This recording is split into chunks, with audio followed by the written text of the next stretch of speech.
السلام علیکم، کیا حال چال ہیں؟ سب ٹھیک ٹھاک ہوں گے ماشاءاللہ۔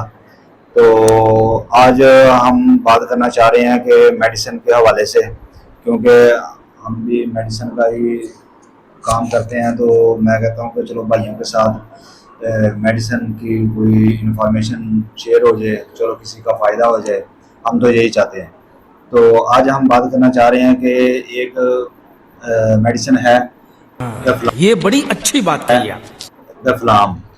یہ تو سب لوگ جانتے ہوں گے اس کے بارے میں، یہ سب اس کو جانتے بھی ہوں گے، کھاتے بھی ہوں گے، روزمرہ کے استعمال بھی ہوگی۔ تو چلیں آج ہم اس کے بارے میں آج بات کرتے ہیں، آپ کو اس کے بارے اس کے یوزز بتاتے ہیں آپ۔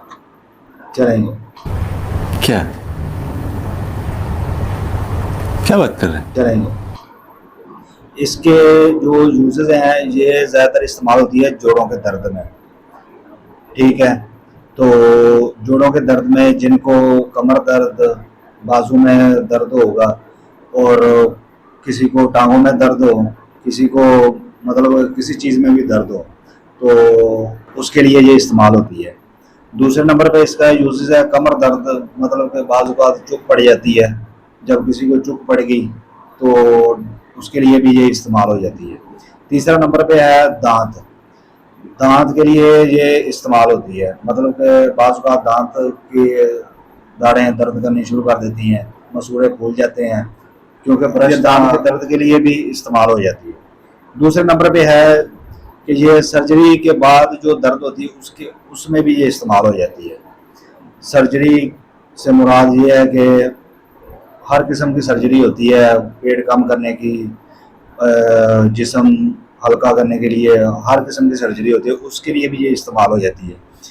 تیسرے نمبر پہ ہے کہ ہر بندہ کو گیند والا کھیلنے چلا گیا، کوئی فٹ بال کھیلنے چلا گیا، ان کے واسطے بھی ایک کافی مؤثر ہے گی۔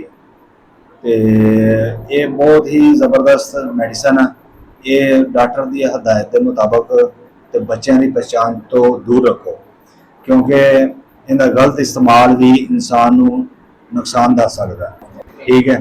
اچھا، جو سب سے امپورٹنٹ جو آپ کو میسج ہم دینا چاہ رہے ہیں لاسٹ میں، کہ جن بھائیوں کو معدے کا السر ہو، جگر یا دل کے مریض ہوں، وہ اس دوائی سے احتیاط کریں، اور بہترین یہی ہے کہ یہ دوائی ہمیشہ کھانا کھانے کے بعد ہی استعمال کی جائے، کھانا کھانے سے پہلے استعمال نہ کریں۔ اس طرح آپ کے معدے کے اوپر سائیڈ ایفیکٹ بھی ہو سکتا ہے۔ شکریہ۔